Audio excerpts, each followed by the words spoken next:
प्रिय विद्यार्थियों और आदरणीय दर्शकों, आदर्श शिक्षण चैनल में आप सभी का एक बार फिर से हार्दिक स्वागत है। और आज हम लेकर के आए हैं आपके लिए व्याकरण परिचय। आज हम व्याकरण पर चर्चा करेंगे और आपको उपयोगी जानकारी देंगे। हिंदी में व्याकरण का क्या महत्व है और व्याकरण के द्वारा हम क्या क्या सीख सकते हैं और व्याकरण की आवश्यकता क्यों पड़ती है। बहुत सारी जानकारी हम आपके लिए लेकर आए हैं। तो सबसे पहले ये प्रश्न उठता है कि व्याकरण है क्या? व्याकरण क्या है?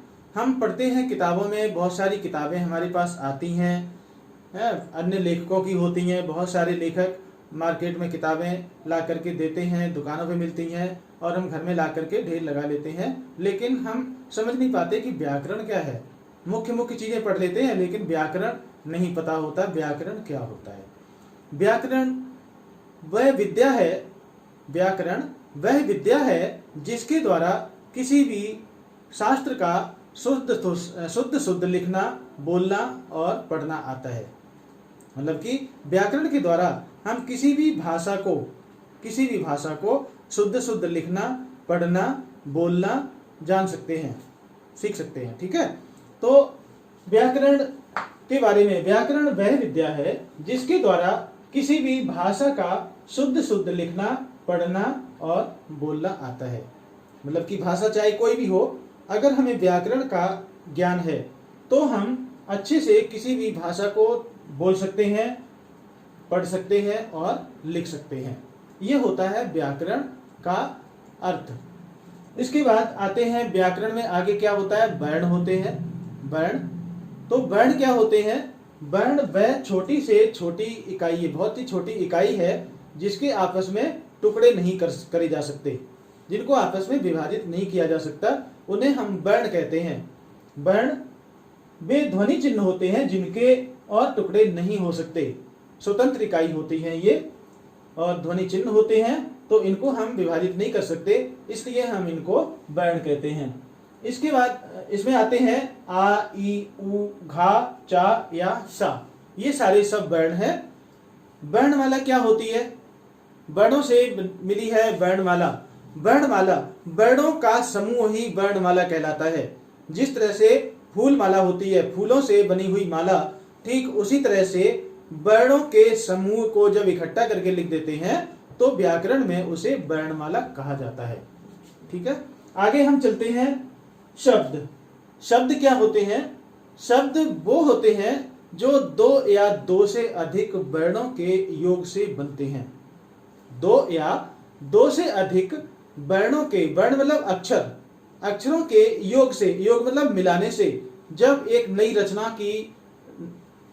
होती है, नई रचना हम करते हैं तो उसे हम शब्द कहते हैं। जैसे का, धन, ला, कल, र, धन, ता, धन, ना, रतन।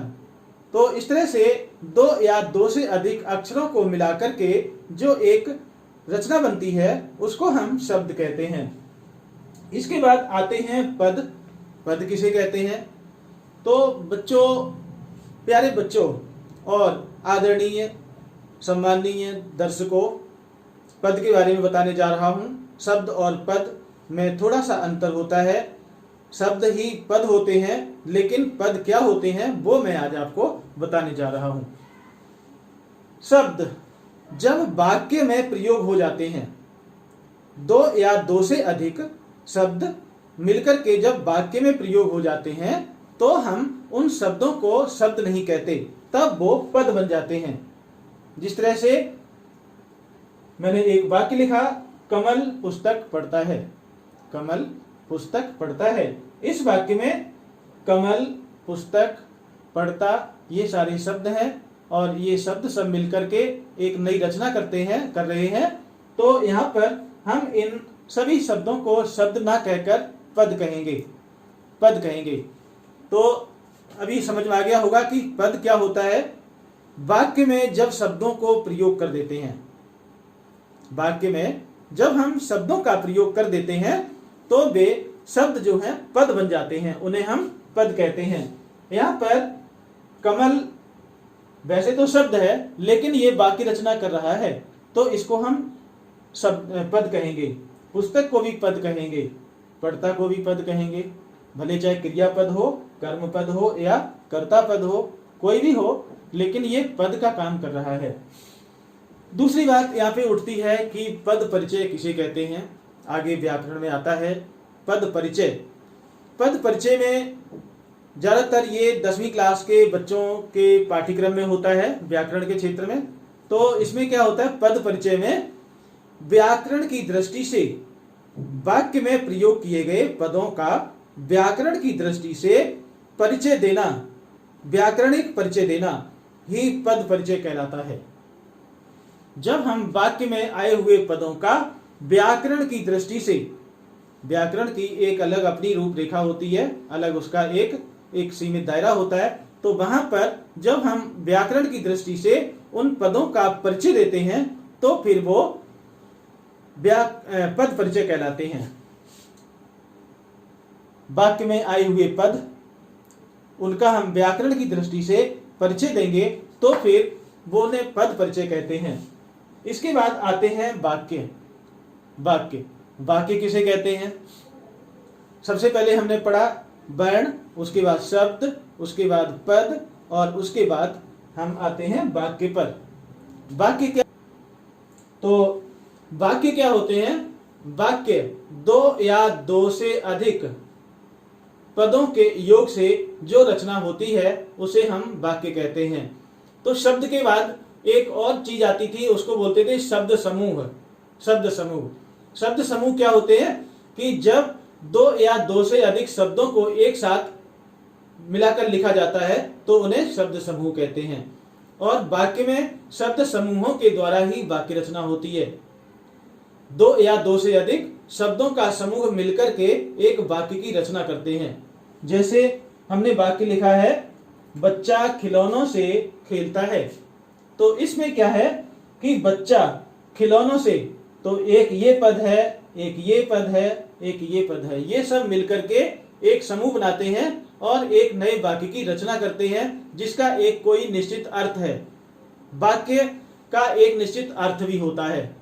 जब हम वाक्य रचना कर लेते हैं तो हमें उसका भाव पता लग जाता है कि यहाँ पर क्या हो रहा है, इस वाक्य का आशय क्या है, मतलब क्या है, ये हमें पता लग जाता है। तो वाक्य दो या दो से अधिक शब्द समूहों या पदों के द्वारा बनी हुई रचना होती है जिसको कि हम वाक्य कहते हैं।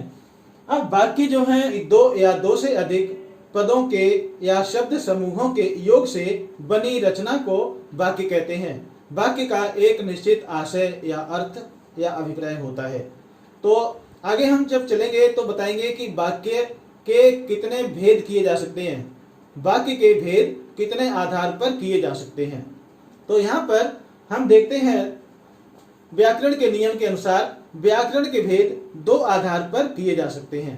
पहला होता है अर्थ के आधार पर, अर्थ के आधार पर वाक्य भेद। दूसरा होता है रचना के आधार पर वाक्य भेद। तो जो बच्चे 9वीं कक्षा में अभी अध्ययन कर रहे हैं उनके पाठ्यक्रम में शामिल है अर्थ के आधार पर वाक्य भेद। अर्थ के आधार पर वाक्य के 8 भेद होते हैं, 8 भेद होते हैं। और जो बच्चे 10वीं कक्षा में हैं उनके पाठ्यक्रम में वाक्य के रचना के आधार पर वाक्य भेद का टॉपिक दिया गया है। रचना के आधार पर वाक्य के 3 भेद होते हैं और उन तीनों भेदों को वो बच्चे तैयार करते हैं। आपको उन्हें परीक्षा में प्रश्न आते हैं इनके ऊपर और वो बच्चे अंक हासिल कर लेते हैं। तो इन भेदों को, वाक्य के भेदों को हम लेकर के आएंगे आपके लिए अगले कालांश में। और देखते रहिए हमारा ये चैनल आदर्श शिक्षण चैनल।